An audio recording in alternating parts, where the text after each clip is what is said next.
Brésil un petit garçon de 7 ans du nom de José. Il avait perdu ses parents très tôt et il avait été adopté par une tante avaricieuse qui, bien qu'elle eût beaucoup d'argent, ne dépensait quasiment rien pour son neveu. José, qui n'avait jamais connu le sens de l'amour, croyait que la vie était ainsi. Et cela ne le dérangeait pas. Comme il vivait dans un quartier de riches, la tante força le directeur de l'école à y admettre son neveu, mais se contentant de payer 1/10 de la mensualité et le menaçant de protester auprès du maire s'il refusait l'enfant. Le directeur n'eut pas le choix, mais chaque fois qu'il le pouvait, il ordonnait à ses professeurs d'humilier José, espérant qu'il se comporterait mal et qu'il aurait un prétexte pour l'expulser. Mais José, qui n'avait jamais connu l'amour, pensait que la vie était ainsi faite, et cela ne le dérangeait pas. La nuit de Noël arriva. Tous les élèves furent obligés d'assister au culte dans une église éloignée du village, le pasteur local étant, lui, en vacances. En chemin, les garçons et les filles parlèrent de ce qu'ils allaient trouver dans leurs souliers le lendemain matin. Vêtements à la mode, jouets coûteux, chocolat, patinettes et bicyclettes. Ils étaient tous très bien habillés, comme toujours les jours de fête.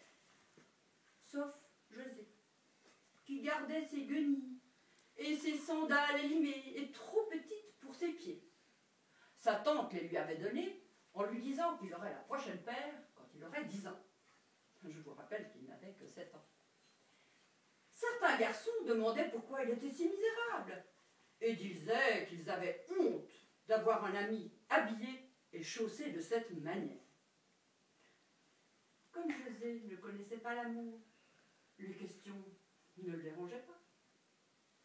Cependant, quand il entra dans l'église, entendit l'orgue qui jouait, vit les lumières allumées, les gens vêtus de la plus belle manière, les familles réunies, les parents serrant leurs enfants dans leurs bras, José se sentit la plus misérable des créatures. Après la communion, au lieu de rentrer à la maison avec le groupe, il s'assit devant l'entrée de la chapelle et se mit à pleurer. Bien qu'il ne connût pas l'amour, il comprenait maintenant ce que c'était qu'être seul, désemparé, abandonné de tous.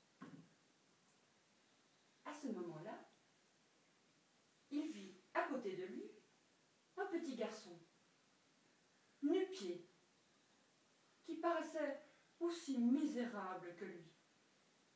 Comme il ne l'avait jamais vu, il en déduisit qu'il avait beaucoup marché pour arriver jusque-là. Et il pensa, « Oh, ce gamin doit avoir très mal aux pieds. Je vais lui donner une de mes sandales.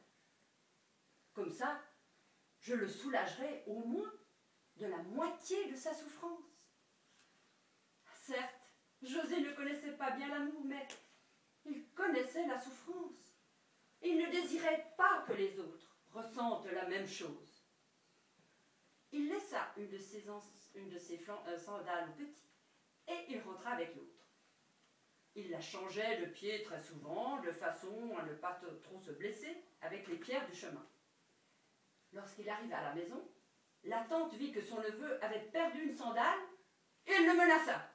S'il n'arrivait pas à la récupérer avant le lendemain matin, il serait durement puni. José alla se coucher avec la frousse, car il connaissait les châtiments que la tante lui infligeait de temps en temps. Il trembla toute la nuit, trouva difficilement le sommeil, et alors qu'il était sur le point de s'endormir, il entendit des voix dans le salon. Sa tante se précipita dans la chambre, demandant ce qui s'était passé. Encore abasourdi, José alla jusqu'au salon et vit que la sandale qu'il avait laissée au petit garçon se trouvait au centre de la pièce, couverte de toutes sortes de jouets, de bicyclettes, de patinettes, de vêtements, de chocolat. Et les voisins, qui étaient tous accourus, hurlaient que leurs enfants avaient été volés et qu'ils n'avaient rien trouvé dans leurs souliers, dans leur maison et au réveil. Et c'est alors que le pasteur de l'église où le culte avait été célébré se présenta tout essoufflé. Devant l'entrée de la chapelle était apparue la statue d'un enfant Jésus, habillé d'or, mais portant une seule sandale au pied.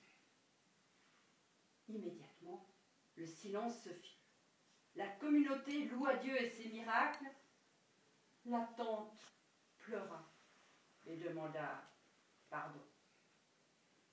Et le cœur de José fut possédé par l'énergie et la signification de l'amour. Bravo.